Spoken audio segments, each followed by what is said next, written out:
Hola, me llamo Jennifer May Ryland y soy artista en residencia en el Queen's Museum. Normalmente tengo un estudio en el museo, pero durante el mes pasado he estado trabajando en casa debido al distanciamiento social. El tamaño siempre ha sido un aspecto muy importante en mi trabajo, pues pienso en la escala en la que trabajo en dos maneras.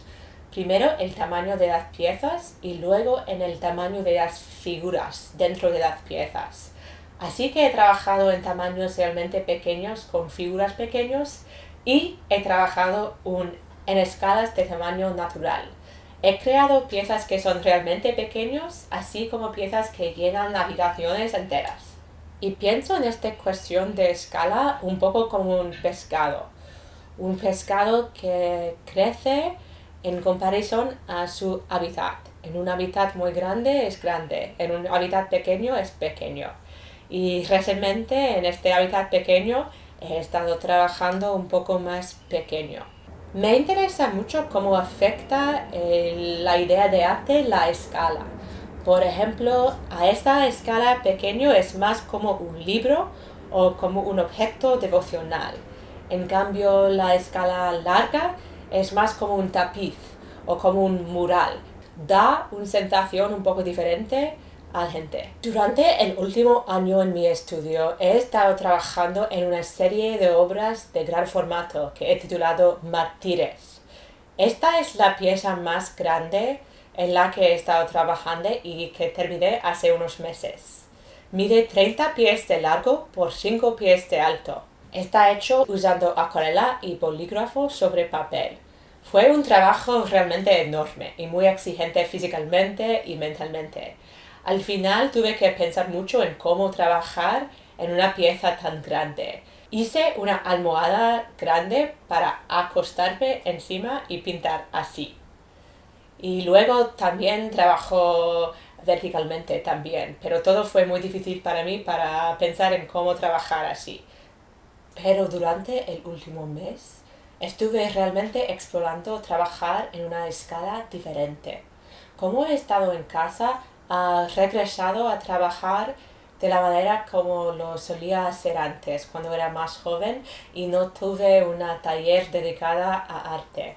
En esa época trabajé más pequeño. He estado revisando ese formato y pensando en cómo explorar las mismas ideas que exploro en mis obras de gran formato. Recientemente he estado trabajando aquí en una serie llamado Vanitas. Está basado en un género de arte muy popular en Europa durante el siglo XVII.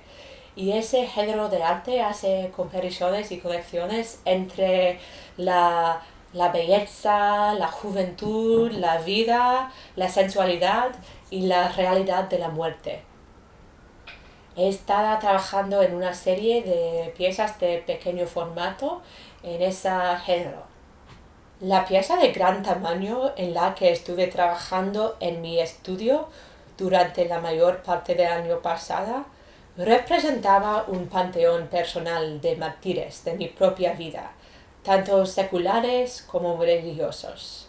Mártires cristianos conocidos, como Santa Catalina, Santa Úrsula, quien fue martirizada con 11.000 vírgenes, y fue una santa muy popular en la Edad Media, antes de ser recientemente rechazada por la Iglesia Católica. Mártires seculares, como la princesa Diana de Gales. Para mí, ella representa un ejemplo de un mártir secular y moderno. Fui criada en un entorno religioso, un entorno protestante, en donde había mucha creencia en el apocalipsis, en los end times o los finales de días, y en el deseo de ser martirizado durante el final de los tiempos. Por eso es que esa pieza también confronta ese deseo de ser un mártir. A medida que esa situación de aislamiento del COVID continúa, está afectando mi trabajo de manera realmente obvia, como trabajar en pequeño, trabajar en casa y también en términos de los temas en los que me estoy enfocando. Por ejemplo, esa idea de las vanitas.